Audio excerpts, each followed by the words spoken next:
Hello everyone. Welcome back to our new video. Today, I'm going to show you how to hide caller ID on Samsung in just a few simple steps. If you are searching to block caller ID on a Samsung mobile, you have come to the right place. But before we jump into it, don't forget to like this video and subscribe for more helpful tutorials. I've also added some useful tools and apps in the description, so be sure to check them. Alright, let's get started. To hide your caller ID on Samsung, first of all, open the phone app on your Samsung mobile device. Once you are in the phone app, tap on the three dots icon at the top right corner of the screen. A pop-up menu will appear with different options.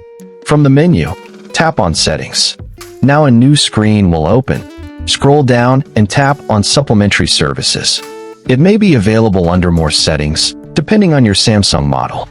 On the next screen, you will see different setting options. Find and tap on Show Your Caller ID. Now a pop-up menu will appear with three options: Network Default, Never, and Always. From the pop-up menu, select Never. Now, your caller ID will be hidden.